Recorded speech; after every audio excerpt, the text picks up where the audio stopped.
Carbon credit कोई नई चीज़ तो है नहीं, लेकिन जब इन्हें ब्लॉकचेन से कनेक्ट किया जाता है तो क्या फ़र्क पड़ता है? क्या हम फाइनली इस मार्केट को ट्रांसपेरेंट बना पा रहे हैं? बिल्कुल शाकिब, ये काफ़ी बड़ा चेंज लेके आता है। ट्रेडिशनल कार्बन मार्केट काफ़ी स्कैटर्ड है। कहीं पर रिकॉर्ड्स होते हैं, कई एक्सेल शीट होते हैं, बीच बीच में इतने सारे मिडलमैन होते हैं। वर्ल्ड बैंक ने तो ये भी बोल दिया कि 85% कार्बन मार्केट में प्रॉपर ट्रैकिंग ही नहीं होती है। अब आप जब कार्बन क्रेडिट को टोकनाइज करते हो तो बेसिकली आप उस पोल्यूशन के राइट को एक डिजिटल एसेट में बदलते हो, ब्लॉकचेन पे होगी। सिंपल शब्दों में समझते हैं, जैसे लोग NFTs खरीदते हैं वैसे ही यहाँ आप एक वेरीफाइड कार्बन ऑफसेट्स के मालिक बन जाते हो। Hello and welcome back to blockchain की बात नेटकैप के साथ, आपका गो टू पॉडकास्ट जहां मिलती है हर एक्साइटिंग अपडेट ब्लॉकचेन, वेब3 और फ्यूचर टेक की दुनिया से। मैं हूं आपका होस्ट शाकिब और आज हम एक ऐसे टॉपिक के बारे में डिस्कस करने जा रहे हैं जो हॉट भी है और कॉन्सेप्चुअली कूल भी, कार्बन क्रेडिट ऑफसेट टोकन्स। अब आपने कार्बन क्रेडिट का नाम तो सुना ही होगा, राइट? कंपनीज इन्हें इसलिए बाय करती हैं ताकि वो अपने इमिशंस को ऑफसेट कर सकें, मतलब पॉल्यूशन करने का एक तरह का हॉल पास। लेकिन ट्विस्ट ये है, सोचो अगर ये कार्बन क्रेडिट्स बन जाए डिजिटल टोकन्स जो ब्लॉकचेन पे सिक्योर हों, तो फिर क्या मिलेगा? Full transparency, proper traceability and शायद एक नया एसेट क्लास भी जो क्लाइमेट चेंज से लड़ता है और शायद आपके वॉलेट को भी थोड़ा मोटा बना दे। इंटरेस्टिंग लग रहा है? चलिए इसके बारे में और डिटेल में समझते हैं मिस्टर अफजल के साथ। Hello Afzal, welcome back to our podcast. Hi Shakib, बहुत अच्छा लग रहा है यहाँ दोबारा आकर। आज का टॉपिक भी काफ़ी एक्साइटिंग है और फ्यूचर के लिए बहुत इंपॉर्टेंट है। मुझे लगता है लिसनर्स को काफ़ी कुछ नया सुनने को मिलेगा। तो अफजल, कार्बन क्रेडिट कोई नई चीज़ तो है नहीं, लेकिन जब इन्हें ब्लॉकचेन से कनेक्ट किया जाता है तो क्या फ़र्क पड़ता है? क्या हम फाइनली इस मार्केट को ट्रांसपेरेंट बना पा रहे हैं? बिल्कुल शाकिब, ये काफ़ी बड़ा चेंज लेके आता है। ट्रेडिशनल कार्बन मार्केट काफ़ी स्कैटर्ड है। कहीं पर रिकॉर्ड्स होते हैं, कई एक्सेल शीट होते हैं, बीच बीच में इतने सारे मिडलमैन होते हैं। वर्ल्ड बैंक ने तो ये भी बोल दिया कि 85% कार्बन मार्केट में प्रॉपर ट्रैकिंग ही नहीं होती है। अब आप जब कार्बन क्रेडिट को टोकनाइज करते हो तो बेसिकली आप उस पोल्यूशन के राइट को एक डिजिटल एसेट में बदलते हो, ब्लॉकचेन पे वो भी। सिंपल शब्दों में समझते हैं, जैसे लोग NFTs खरीदते हैं वैसे ही यहाँ आप एक वेरीफाइड कार्बन ऑफसेट्स के मालिक बन जाते हो, जैसे टोकन प्रोटोकॉल। ये लोग पॉलीगन ब्लॉकचेन पे कार्बन क्रेडिट्स टोकनाइज कर रहे हैं।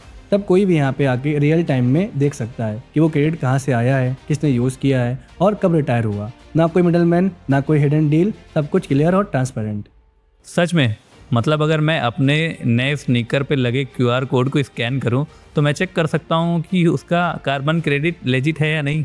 हाँ बिल्कुल, सब कुछ ट्रांसपेरेंट होता है और यही ब्लॉकचेन अपनी पावर दिखाता है, क्योंकि इस मार्केट को सबसे ज़्यादा ज़रूरत है ट्रस्ट की। ठीक है, अब बात करते हैं पैसे की। कुछ लोग कह रहे हैं कि ये कार्बन टोकन्स अगला डिजिटल गोल्ड बन सकता है। क्या आप भी ये मानते हैं? क्या क्लाइमेट इम्पैक्ट टोकन बिटकॉइन जैसे इन्वेस्टमेंट बन सकते हैं? देखिए शाकिब, ये सिर्फ हाइप नहीं है, इसमें सच में पोटेंशियल है। सोचिए, कार्बन क्रेडिट्स लिमिटेड हैं। जैसे जैसे देश इमिशंस लॉ को सख्त करते हैं, ये क्रेडिट्स धीरे धीरे कम हो जाते हैं और स्कार्सिटी डिमांड मिलके प्राइस बढ़ा देते हैं। और कंपनी जैसे क्लीमाडाओ पहले ही कार्बन क्रेडिट्स टोकनाइज कर रहे हैं और लोगों को उन पे इन्वेस्ट करने का मौका भी दे रहे हैं। पिछले साल क्लीमाडाओ ने 18 मिलियन टन CO2 ऑफसेट्स अपने ट्रेजर में लॉक किए हैं। ये काफ़ी बड़ा नंबर है। अगर रूल्स और टाइट होते रहें और कंपनीज अपनी पॉल्यूशन को कम करने के लिए कम्पीट करते रहें तो कार्बन क्रेडिट्स के प्राइस बढ़ सकते हैं। कार्बन टोकन रखना ऐसा हो जाएगा जैसे गोल्ड और बिटकॉइन रखना, और ये एनवायरनमेंट के लिए भी काफ़ी अच्छा है। तो मतलब आप कह रहे हो कि फ्यूचर में इन्वेस्टर सिर्फ क्लीन एयर में इन्वेस्ट करेंगे, ना कि बिटकॉइन में? बिल्कुल, सर्वाइवल में इन्वेस्ट करना यही असली smart investment. Afzal, carbon market में हमेशा से ट्रस्ट की प्रॉब्लम रही है। Double counting, green washing, fake projects. क्या टोकनाइजेशन इस प्रॉब्लम को सॉल्व कर सकता है? ये डेफिनेटली एक बड़ा स्टेप है आगे बढ़ने का। क्यों? क्योंकि ब्लॉकचेन पे हर टोकनाइज क्रेडिट यूनिक और ट्रेसेबल होता है। डबल काउंटिंग लगभग नामुमकिन हो जाती है, क्योंकि जब एक टोकन रिटायर्ड हो जाता है तो वो परमानेंटली रिकॉर्ड हो जाता है। फॉर एग्जाम्पल, वेरा रजिस्ट्री जो सबसे बड़े कार्बन स्टैंडर्ड में से एक है, उन्होंने अभी Web3 प्लेटफॉर्म के साथ पार्टनरशिप की है ताकि टोकनाइज कार्बन क्रेडिट के फ्रेमवर्क को डेवलप कर सके जो डबल काउंटिंग को रोके। और स्मार्ट कॉन्ट्रैक्ट भी हैं, ये रूल्स को ऑटोमेट कर देते हैं। अगर कोई प्रोजेक्ट स्टैंडर्ड पर खरा नहीं उतरा तो टोकन्स मिंट ही नहीं होंगे, मतलब कोई फेक रिफॉरेस्टेशन का या झूठे क्रेडिट्स के लिए जगह ही नहीं बचती है। ओके, एंड मेरा एक क्वेश्चन ये भी है कि क्या ये सिर्फ बड़ी बड़ी कंपनीज ही नहीं बल्कि कॉमन लोगों को भी पावर दे सकता है क्लाइमेट चेंज से लड़ने का और शायद कुछ कमाने का भी?